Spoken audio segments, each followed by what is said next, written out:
What be happening? What be happening? This is OG Eddie Lee, and I'm sitting out in this mini mall, killing time while my wife go looking around for a different kind of coat at Burlington Coat Factory. I want to talk about something that a lot of inmates, be it juvenile youth center, some form of detention center, be it a jail, any kind of jail that has the facility in the penitentiary. The subject is isolation, solitary confinement, the whole. When a person mentioned, and better not let it be some form of correction officer, be him working for a jail, a federal penitentiary, or a state penitentiary, let him mention to an inmate that you're going to get thrown in the hole if you keep misbehaving, or you get in a fight, or you get caught with the wrong contraband. If they check your cell block down and find you with chains or some form of weapon that you could use to protect yourself, you're going to the hole, right? I would say some inmates' knees might even buckle. Just the solitude alone, being separated from other inmates, it's more than what they could bear. A lot of inmates spend a lot of time in solitary confinement, and they, it makes them stir crazy, right? But a lot of times, things in life just happens, and a lot of things is your perception. It's the perception on how you see something, feel something, or it could be the perception on what you think you know just to find out you don't know, right? A lot of people don't realize perception. It's a motherfucker, People could see you for the first time, and it doesn't matter what you're driving, how you dress, be it in a full suit, or jogging pants, or damn dungarees. When they look at you for the first time, their perception automatically is gonna tell them certain things. I've told management at different jobs that what they think they see all the time is not what they it's not what they see. Perception is very, very strong. So I understand perception ain't always what we think we see. But a lot of times people react to it. I react to perception in a whole lot of different ways. It depends on my mood, where I'm at, who's around me. Okay, back to solitary confinement. I always liked the dark, and believe it or not, I had 8 other siblings living in the same household with me, right? 8 out of the 8 siblings, 7 of my siblings was younger than me, and only one of my siblings was actually older than me, and that was my older brother, okay? I've always liked the dark, right? And I would say, maybe in 1975, is when I found out that I was like a nocturnal creature. I like the night life. I like the night. I like the hustle and strife that come with the nightlife. I like the neon flashy lights. And if it's possible, I like the smell of the sea. It just seemed to just wake my mind up when I take a big deep breath, inhale, breathe in and blow it out. And with me being born in Mobile, Alabama, and Mobile Bay was around from where we live,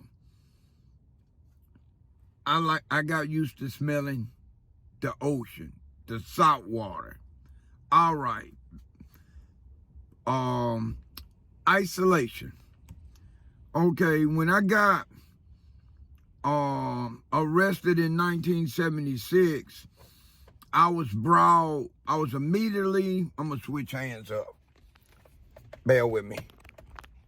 All right. I was immediately brought to the Mobile County Youth Center, right?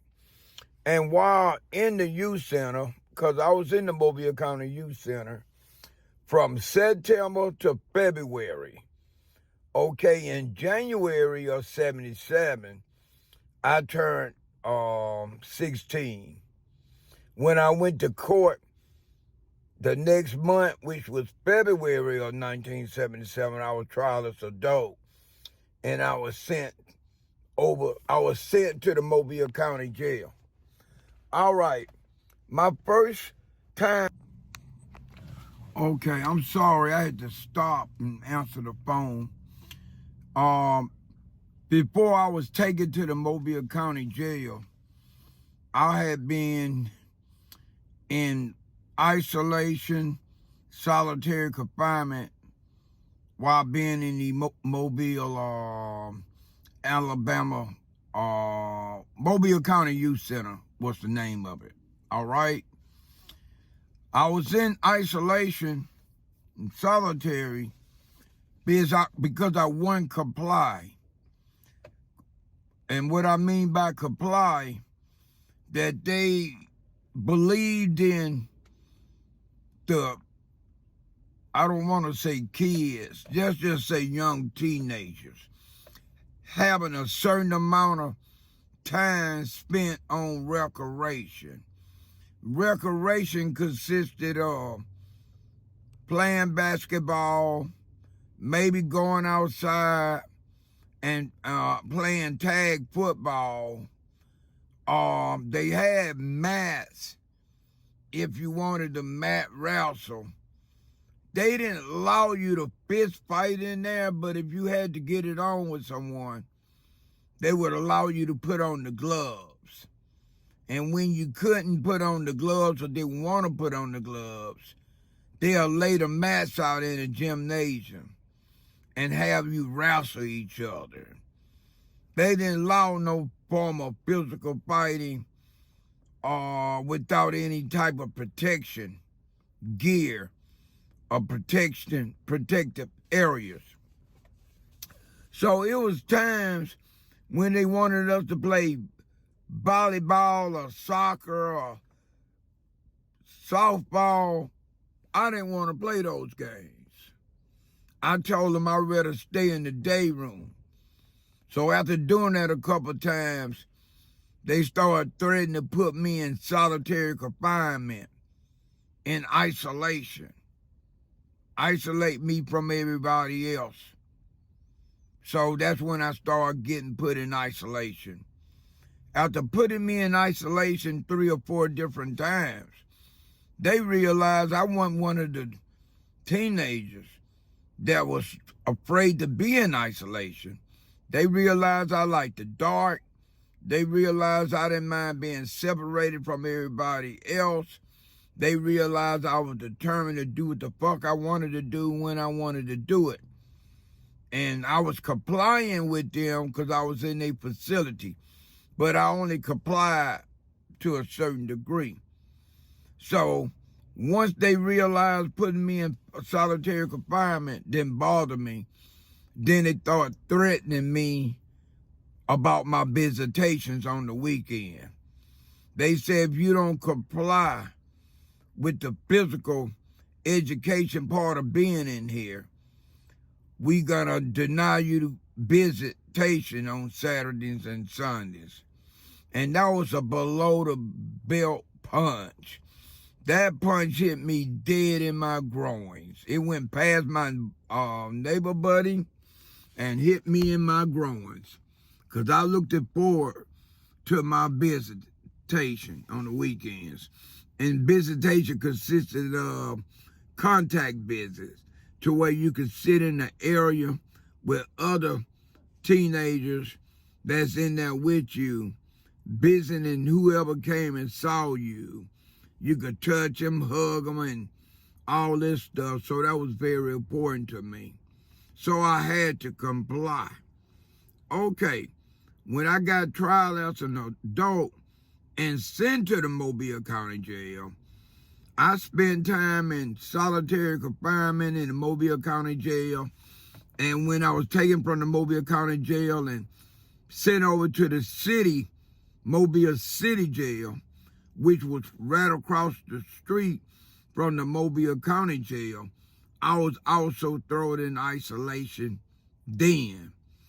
Now, if I had to say if I ever felt afraid or intimidated about what might could happen to me being away from all the other inmates in solitary confinement, in isolation, or in the hole, it was being in the Mobile City Jail. The Mobile City Jail bothered me more for the isolation. Not that I had any problem with isolation.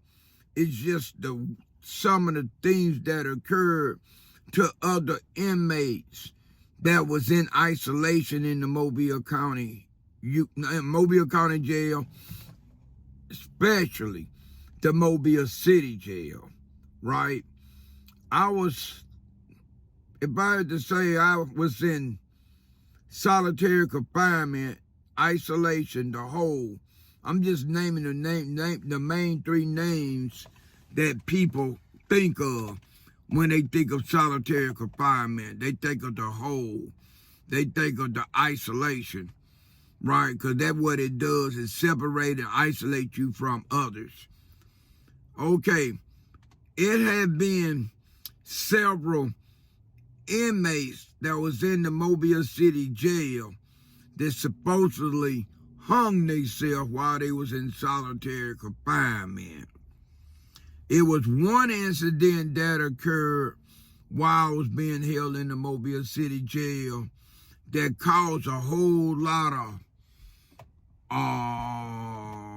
it had a chain reaction, put it like that. It was this inmate, for what I was told, he was arrested for traffic tickets, right? And he was waiting on his family to come bond him out, because at that time, traffic tickets wasn't that serious. It wasn't where he had no wreck and fatality, was that where he was at fault for some form of fatality, right? They had an inmate that was in there that had broken out of some prison in Alabama, and some kind of way they found him. They put him in the city jail. They was holding him in the Mobile City Jail until the bus that come and take inmates to the penitentiary to take him back to the penitentiary where he escaped from. But what I was told, this guy with the traffic tickets was asleep when the correction officer called his name. Then the inmate that had been arrested, that was an escapee, he walked they took him out of the second floor jail cell, downstairs through the docket room, and they let him go. Back then, the procedure wasn't to check the mug shot and the fingerprints and make sure that they was letting the right inmate go. When they found out the wrong inmate was released on the inmate name that had the traffic violations, they start harassing and what's another word? I can't think of the word I want to do, but it was a form of harassing. They started accusing him of allowing this other escaped inmate to go out on his name. They said that he wasn't asleep. He intentionally let the guy out in his name. And they told him instead of them releasing him, they was going to put his ass in isolation until he confessed. They stuck him in isolation, and for whatever reason, they went around to check on him. I don't know how long it was when they checked on him, but they found him hanging from the ceiling. They said he committed suicide. He hung himself. Right, that was the word from the people that ran the Mobile City jail. Okay, eventually, I ended up being in the isolation cell block next to where this inmate had got or supposedly committed suicide in. When I first walked in there, I looked up at the ceiling and I knew they was telling a damn lie, because that guy, regardless how tall he was, would have had to have another guy standing on top of his shoulders, and possibly a third person. It depends on how tall the other two people were, just to be able to hang himself. Now, this particular hanging caused a lot of chaos. Before it was over with, the black civil rights leaders started picking the jail, the Mobile City jail, right along with the family of the guy that supposedly committed suicide. They said he had no reason to commit suicide because he had been arrested on traffic violations, and they was on their way to coming bombing out of jail, and he shouldn't have never been in isolation, solitary, the whole anyway, right? This is all what had been said that I heard. What made me believe in a lot of this is when I was in solitary confinement and right next to where the guy supposedly committed suicide. In order for me to get a correction officer attention, I had to kick on that iron-ass wall, and it vibrated and made a lot of noise, right? And after the second time, the correction officer came to see what I want. He told me, Johnson, if you get on this wall again and disturb me in the middle of what I'm doing, they're gonna find you dangling from a rope, just like that other inmate. When he said that to me, I started feeling like it was some foul play in place. Now, if I had to say when this happened, it was cold, so it had to happen. I would say it happened maybe February or March in 1978, because that was the last time I was in the Mobile City jail. I remember it being very cold, because when they put me in solitary confinement, they took all my clothes except my underwears. I didn't have on no t-shirt, and they had all them big-ass windows opened up, and the wind coming from Mobile Bay, downtown Mobile State Dock, was rushing into that damn side of the building, coming through those walls, and I was cold as a motherfucker. I remember covering up with newspaper that was left in there. I knew not to get back on that wall because I had been warned. That was one of the first and only times that I feared for my life while in solitary confinement. Now I'm gonna end this. This is like part 1, part 2, and some of part 3. But I will say this. I had some incidents in the Mobile County Jail, solitary confinement, that shook me up too, right? It was several times I was in there, correction officers would kick razor blades under my door. So I guess those razor blades are supposed to be used to cut my wrist and bleed out. Maybe they thought I was suicidal. The first time they did that, I kicked the razor blade back out of the cell block back into the hallway. The second time they did it, I let the razor blade stay in my cell block that they had me in solitary confinement, just to make them think I was thinking about cutting my wrist. I had no intention of cutting my wrist, but I realized that's the game I had to play with them, right? It made them come check on me more because they was waiting on me to actually cut my wrist. That way they could make it seem like they came to check on me and they didn't know how I got the razor blade into solitary confinement when I was strip searched before they put me in there. Okay? Now, it was something else. It's several other times that I was in the Mobile County Jail, isolation, solitary, the whole. I will say this.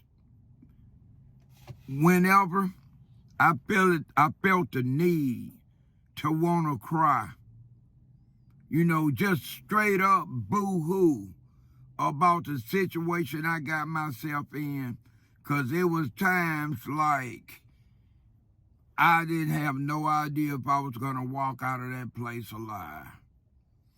I knew death was around the corner, and to be honest, to a degree, I was actually safer in solitary confinement, especially if I wasn't having no issues with no correction officer. Solitary confinement was the only place that I could relax and be myself and cry. Cry to the point to where it affected my breathing and I fell asleep. I couldn't do that in front of the inmates. If the inmates saw you crying and boo-hooing like that, they would come up to you and tell you it's gonna be all right. They'll throw their arm around your neck, act like they dare to console you, and next thing you know, they'll have you in one of those huts, laying on your stomach, and they'll be going in your back. At that point, you'll be turned out, because you've been to show a sign of weakness and let them tell it they're going to deliver you. So I never cried in front of no inmates, but I did do things to get thrown in solitary confinement to where I could cry in peace.